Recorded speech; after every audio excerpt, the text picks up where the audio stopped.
What's up? Welcome back to the Extra Innings Podcast. I'm your host, Elijah Rodriguez, and here we are today, guys. Beautiful Monday morning. It is May 13th, and here we are. We're going to recap this weekend full of baseball. Happy Mother's Day to all the moms out there. Hope everyone had a good weekend. Unfortunately, I didn't get to watch a lot of baseball this weekend because it was Mother's Day and we had a lot of stuff going. And I was like dealing with this stomach issue. My stomach was killing me all weekend. It was good, but it wasn't that great, honestly. But oh well, it happens. So lots and lots of baseball stuff happened this weekend, guys. From immaculate innings from Blake Snell to Jose Trevino hitting 2 home runs yesterday.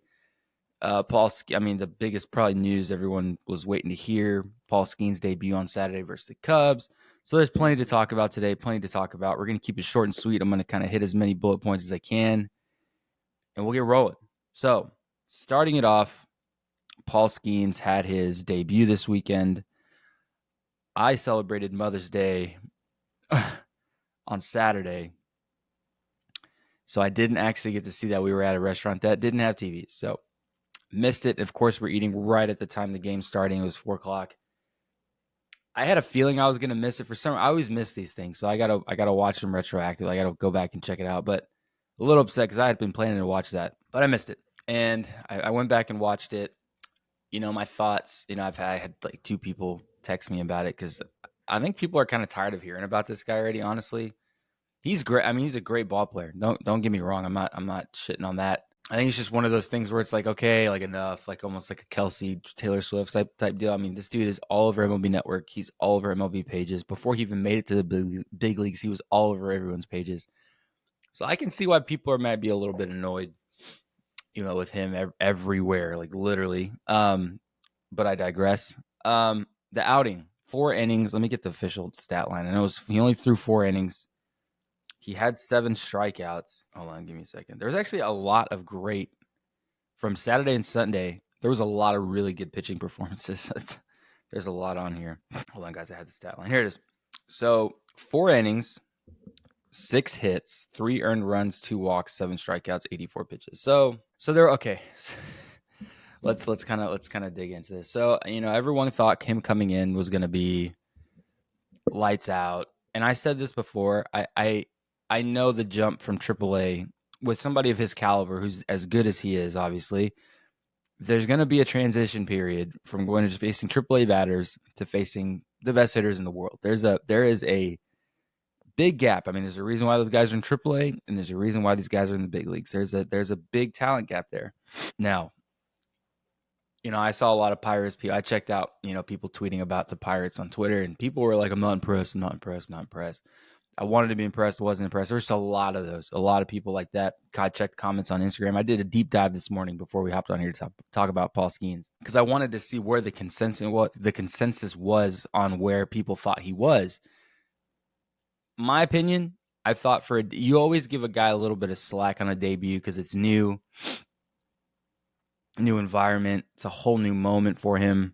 He's pitching. This is a debut, right? So it's rare that guys pitching wise. Yeah, I've seen more hitters have success on their debut. Simply that is just how it normally goes. Pitchers having a debut is normally really a 50-50 chance. Either going to do well or they're going to do, well, I guess not a 50-50. It's like they either do really well, they're in the middle, or it doesn't go well. I haven't seen a really like prominent debut go south in a while, like pitching wise. Starting pitching wise, I'm not going to talk about relievers or other guys that just don't have it when they come in, but big, highly regarded, touted debuts haven't really been that bad. Jack Leiter hasn't been that bad. Skenes wasn't that bad. Hal Holliday was a mixed bag. But anyway, so I think there's a transition period to give him. Obviously, 6 hits. Obviously, 6 hits, 3 earned runs, 2 walks, 7 strikeouts is not, and 84 pitches in 4 innings is not the greatest stat line. In fact, it's kind of underwhelming. Strikeouts were still high. The walks were high. But obviously him facing all the guys he's facing in the minor leagues, now it's a different ballgame, man. Like, you can strike out, as many people as you want in the minors, but like, it's not going to be the same up here. And I think that there's going to have to be a small transition game plan for him to change a little bit and change the way he pitches. But Underwhelming. I mean, yeah, everyone thought he was going to come out and throw a fucking no-hitter or something, I guess. I don't quite know what people were expecting. Obviously, that with the hype and everything around him, the expectations were super high. So it was probably going to be hard for him to be able to please everyone with the outing. And like I said, people were expecting everything from him on Saturday. Like he was going to come out, throw 9 immaculate innings. I don't know. But people sometimes are a little bit unrealistic, man. Give the guy some time to acclimate. Give him some time to come back and play well. Like give the man a break, man. He's a kid. He's 21 years old. Like, dude, is he 21? No, he's older than that, isn't he? How old is Paul Skenes? Like, he's a kid, man. He's a literal kid. Yeah, he's 21 years old. He's older than my sister. I think about that. I'm like, God damn. He's a fucking baby. So my opinion on the Paul Skenes, I know we've already talked about him for about 5 minutes. I don't want to spend a whole lot of time on him.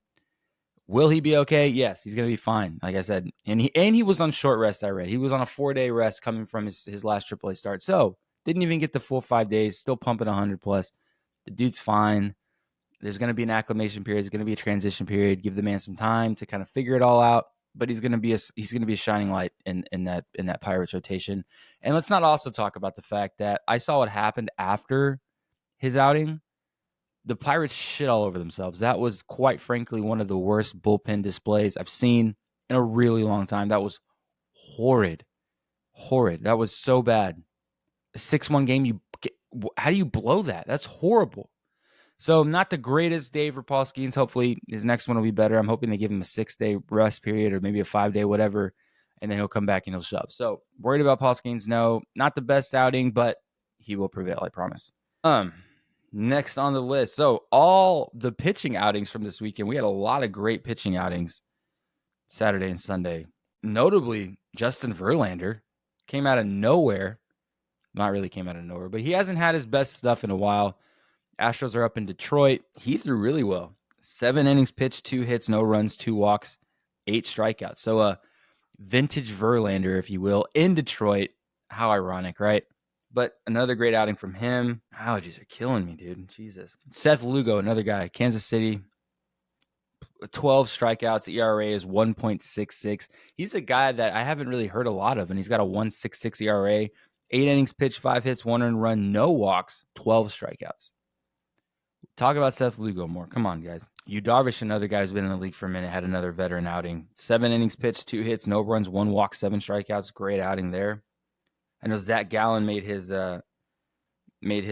return yesterday. He pitched well too. Let's see if I can find his stat line. Posted it. Where is it? Yeah, here we go. Yeah, Zach Gallen came out and threw a gem yesterday. I think the biggest moment yesterday was probably the Seth Lugo 12 strikeouts, but let me see. I could have swore I saw that they posted his stat line, but I guess I missed it. Where is it? Son of a bitch.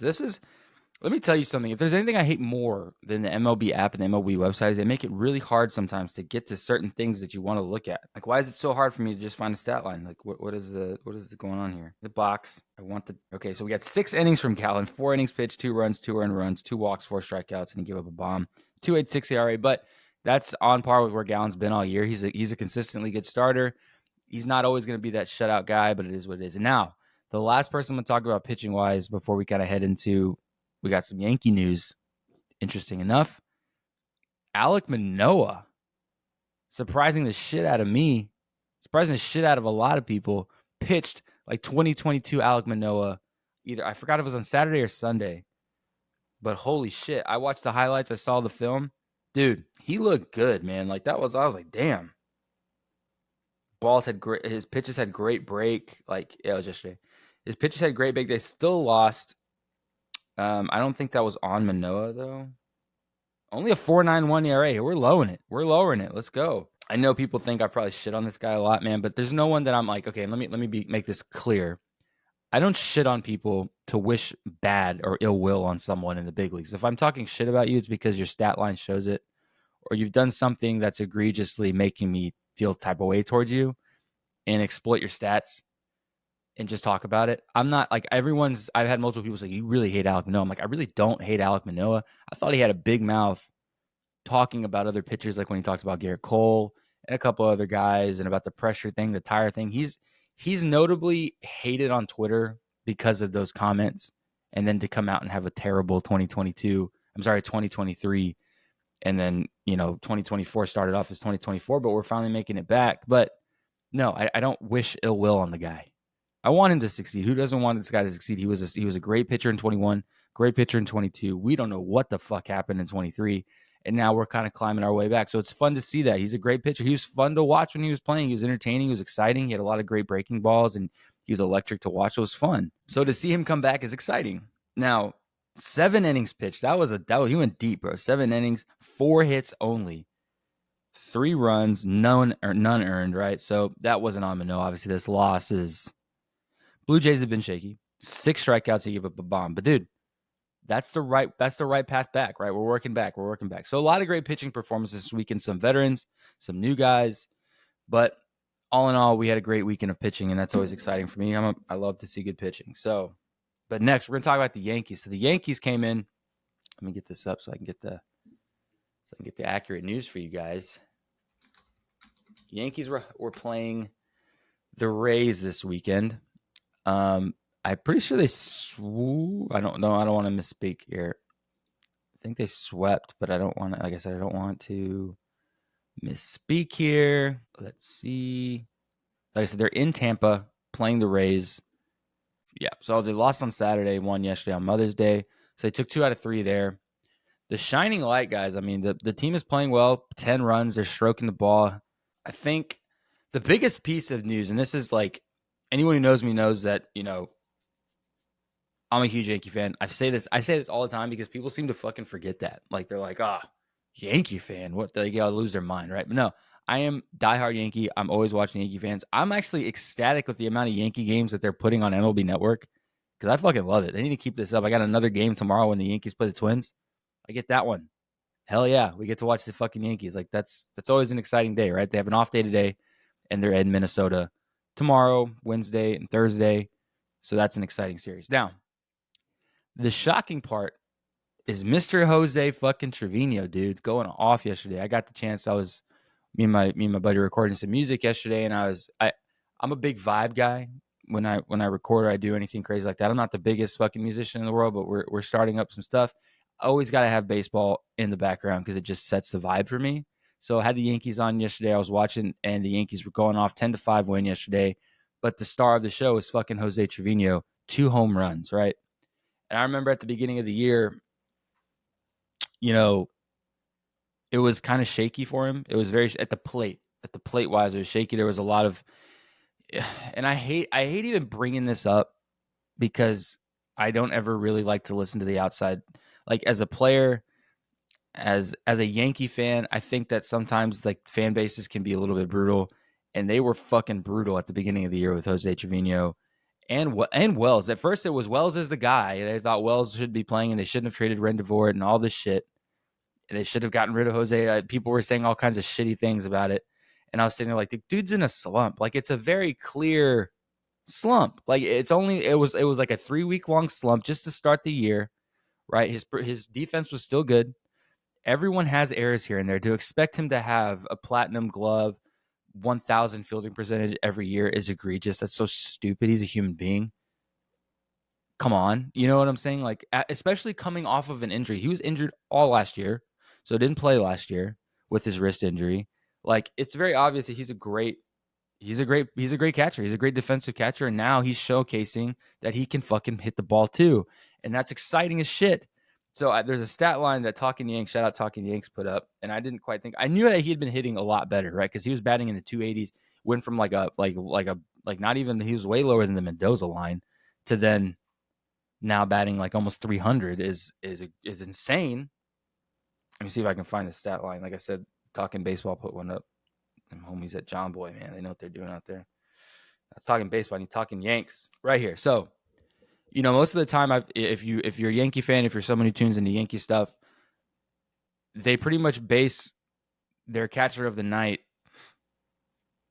between Wells and Trevino on opposing pitchers and obviously their pitcher, right? So it kind of goes hand in hand. There's kind of a mixed bag there on who they're going to choose to catch Depending on, obviously, they're going to play the stats against the opposing pitcher. That's the real reason, because you need the offensive production, right? So most nights, if there's a starter pitching, if there's a lefty pitching, starter pitching, of course, there's a starter pitching. If there's a lefty pitching, Trevino is normally starting that game because he's known to hit the ball well against lefties. And most times, a lefty on lefty, because Wells is a lefty on lefty matchup is something you're going to try to avoid at all costs, because the stats are just in the tank, in the shitter for everyone across the board. So lefty on lefty matchups are normally not great. Righty on righty matchups a little different.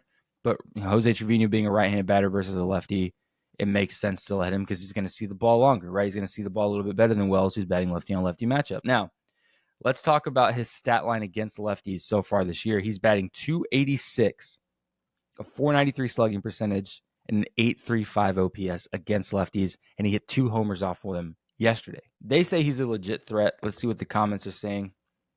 Yeah, him and both, honestly, Wells, both of them have been hitting the ball well. Like, God. Yeah, everyone's like, where are the haters at now? Yeah, because the dude's going off. People like, the funny thing is, Yankee fans go back and forth. There's a comment right here. It's time for Trevino to play more games than Wells. A month ago, they were saying that Wells should be playing more games than Trevino. Like, it's kind of crazy. But anyway, point is, Jose Trevino going off a legitimate threat at the plate now.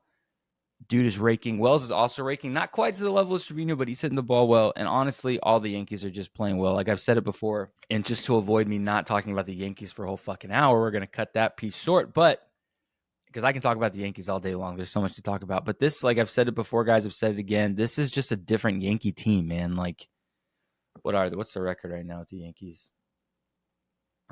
Again, hate this shit.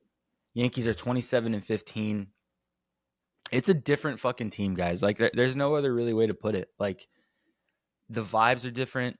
The players are more happy to be there. Like last year, I say this a lot. I try not to talk about the last year Yankees because it was pretty. As a Yankee fan, it was devastating. It was hard to watch. This year, I am like excited to see the Yankees play. I'm excited to see what they're going to do night after night. You got Judge hitting bombs.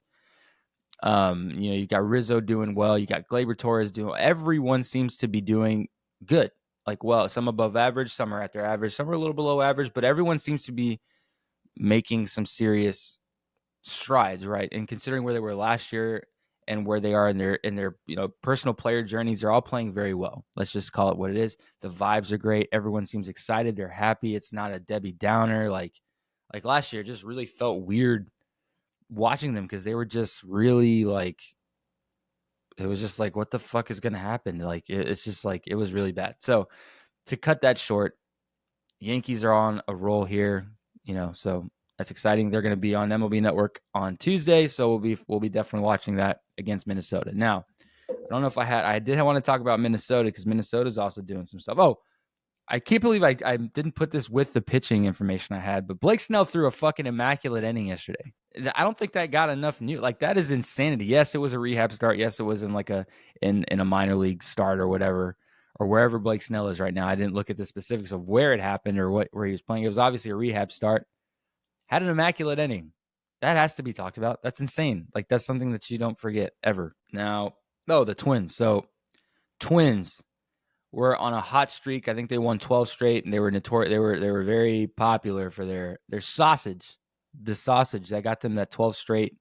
They were on a tear. Like I said, the Twins are playing really well. The Twins are playing good ball. Let's talk a little bit about the Twins now, because the Minnesota Twins are not. They're no slouch, man. What the hell, Minnesota? I didn't even spell Minnesota right. What the hell am I doing over here, guys? 24-16, not far off from the Yankees, guys. Like, this is going to be a good series. I bring back the Yankees, but they're playing the Yankees this week. It's going to be a good series. It's going to be a great series. 25-15 and 24-16. Seems like a pretty evenly matched fucking series right there. But let's look at some of these stats, guys. Let's see where the Twins are at. Like I said, they had their 12-game streak got snapped last week, and they were famous. They were all over the internet, all over the news for their sausage, their summer sausage that just apparently gave them all this energy. When they lost the 12-game, when that got snapped, they lost that 12-game streak. Rocco Baldelli was like, "Yo, we're keeping the sausage around because the sausage is it's their thing." You got like the Mariners have the Aquaman fork thing, the big spear. Detroit's got the pizza on the spear. You got, I think like there used to be last year, the Angels had like the warrior thing. So there's different teams have different things, and the Twins are gonna roll with this nasty sausage. The nasty sausage. It is what it is. Like, I'm all for baseball superstitions. If you follow me on socials, I talked about the Quest chips that we had a couple years back. So I'm all about it. I don't give a fuck what it is. It can be it could be a pop. It could be whatever. If it brings you luck and you feel the good vibes in the dugout with it, keep it rolling. My thing is my only thing with the Twins and their sausage thing, and because they're throwing that bitch around, it's hitting guys in the head. I think Santana took one in the head. He wasn't looking for it when he hit a bomb a couple of days back, and it hit him in the head, and he didn't look too happy about that, to be honest with you. But hit him in the head. How are they keeping this thing sealed? That's what I'm worried about, because that thing's got to be disgusting. It's got to be gross. So my only question to the Twins is, are they taping that bitch closed? Is like, because I feel like once it gets worn and worn and worn, that plastic over the sausage is gonna wear, and it's gonna rip. And that the fluid, I might even call it juice, the fluid in that sack of it sitting in the heat, traveling, it's got to be gross, right? I mean, it's got to be nasty. It's got to be rotten. I don't know. Maybe I'm overlooking it. It even right now is grossing me out. That just the vom inducing. It's gross. But 24-16, I can't argue. That's what's going to take to get you 24-16. You keep that shit rolling. But most of the let's talk about players, the hitters of the Twins. We got Jeffers batting 292, Julian batting 224, Santana batting 212, Max Kepler going off at 325, Lamarck 328, Carlos Correa batting 275. Wow, okay. Wow, 250 for Byron Buxton. Royce Lewis batting 1,000. He's got two at bats. He has got to be hurt, right? He's hurt, yeah. I mean, yeah, he's got to be hurt. Yeah, March 30th, 10-day right quad strain. So he's out. Haven't heard anything. That was 10 days ago on March. Huh. Where is Royce Lewis? Is he still hurt? Whoa, that's not good. What's the news on Royce Lewis? Because I know he's a stud third baseman. Shining light for the Twins. Where is Royce Lewis? Sausage streaking Twins. I feel like they do that on purpose almost. Injured. That's the other thing. No one can ever give severe quad strain. He's going to need most. Okay, so he's still hurt and he's still building it back up. Okay. I was going to say, because they put him on a 10-day in March. I was like, it's been 2 months, but severe quad, he's going to need more. Okay. But why can't they just tell me this? I got to go dig deep into this. Why doesn't MLB just tell me this? I went on the transactions and everything. Why can't you just tell me? Irritating sometimes. But anyway, so the Twins playing great ball, back up to a 6-game streak. That's exciting, right? 6 games, halfway back to their 12. It's that fucking sausage, man. I don't know what to tell you. The sausage has the mojo. Now, the injury report. I know Austin Riley went down. That one kind of sucks. I'm trying to find. I have. Just so everyone knows, before I go into this, I can only have certain things open because I'm recording on one screen. I got 3 here. One is for my streaming. I got my thing here on my right screen, and then I have the internet browser on the left. But I can't do too much because it kills my CPU, and then my video gets all fucking weird and laggy. Yeah, I know I need a better computer, yada, yada. But this is what it's working with right now, okay?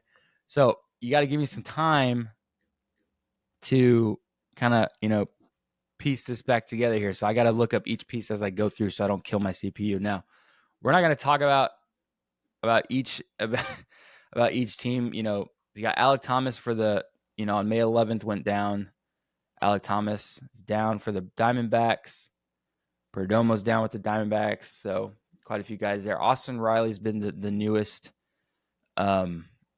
injury for the Braves. He's day-to-day though. They have to put him on they have to put him on the day-to-day, but he is on the IL.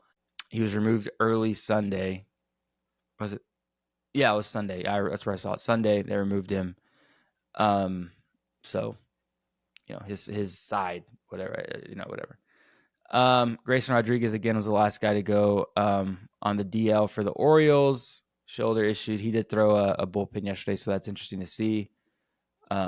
But the only reason I really bring up the injury list, obviously, Dansby Swanson went down. Oh, knee. Holy shit. I didn't know that one. That's not one that I knew. Should be back on May 18th. Almonte was the other one. He was good. Interesting. White Sox, no one notable. Reds, no one notable. Guardians, no one really notable.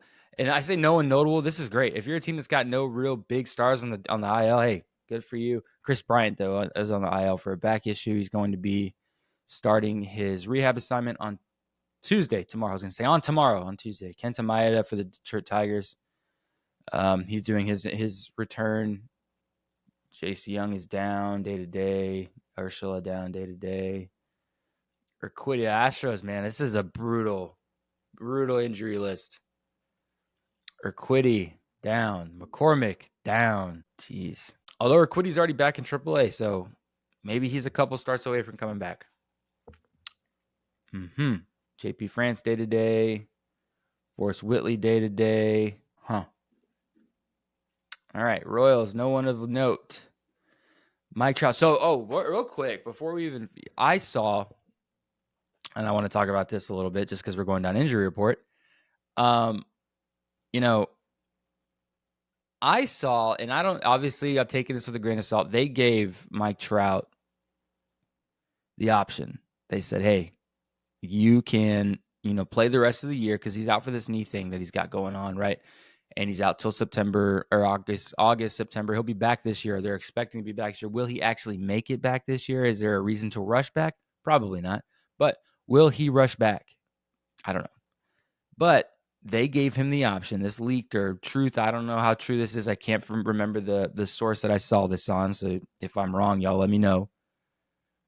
That they gave him the option to just bat, to just be a DH for the year and then take care of this in the offseason, because that would make sense because you take care of it in the offseason, then you're back by spring training if you take care of it the day after the season ends. Because no offense to the Angels, I don't think they're really going to make a serious run for it, So anyway, they gave him the option and he said no. Yeah, right here. Oh, so it was the slugger also stated he was given the option to postpone the injury surgery until after the season and play exclusively as designated hitter, which he opted to get the procedure done immediately. So obviously probably some personal reasons to just get it taken care of. Like I said, it's not like he needs to be playing through pain because they're not really going for much at the moment. They got Rendon down. They got a bunch of guys that are true guys down, traded away Ohtani, so there's nothing there. Like, they're not like crazy competing for anything. Obviously, everyone wants to win. That's the point of a club. So I don't know. They're saying he could be back by July 2nd. I'm saying probably August. And even then, take it with a grain of salt. But I thought, damn, either he doesn't want to play or there's something seriously wrong or he just doesn't feel the need to play through an injury. So whatever there. Sano's on the DL there for them. Still Seth as well. Dodgers. Shohei went down yesterday with some back issues, but he's day-to-day. He'll be back. Bobby Miller, another one. He's running through his major league assignments pretty good. Dustin May coming back. Kershaw threw a 20-pitch bullpen session on Tuesday. Joe Kelly's down, 15-day right shoulder strain. Dodgers got some guys down. Tim Anderson's down for the Marlins. Alcantara, obviously, we know he's having Tommy John. Or no, he's not having. Is he not having Tommy John? He's playing catch in Oakland on Saturday. Okay. Interesting. Get these guys going back quick. Shit. Brewers, no one of note. Twins, we already talked about those. Mets. I don't want to even talk about the Mets. Tommy Conley. That's a big one we need back. Lou Trevino is another one we need back. But they're going to get Trevino back here pretty quick. Dude, I'm just honestly talking about injuries. We're getting closer and closer to Cole coming back. He threw a 29-pitch bullpen session on Saturday. Closer and closer. It's exciting. It's exciting, man. It's exciting. No one for the A's of JT goes down for the Phillies. He's day-to-day, though. Schwarber's another guy, day-to-day back issues. I feel like he's hurt a lot, Schwarber, with back. I feel like. I could be making this up, but I feel like he's hurt quite a bit. And you got Trey Turner with his hamstring. He should be back here any day now. Oh, no, they have him out for a long time. They made it see, okay, I sound like an idiot because this guy's saying that he's going to be out for at least 6 weeks with a hamstring strain.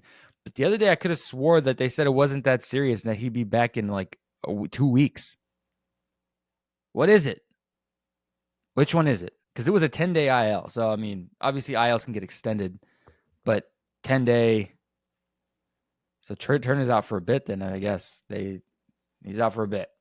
Padres, on Kim down. Oh, man, the big loss yesterday. I saw this happen yesterday. This is probably the last one we'll talk about, and we'll get up out of here. But Jung-Ho Lee, who's been tearing it up for San Francisco for the Giants, slams into the wall. He had just come back from the IL, and then he dislocates his shoulders running into the fence yesterday, going after a home run.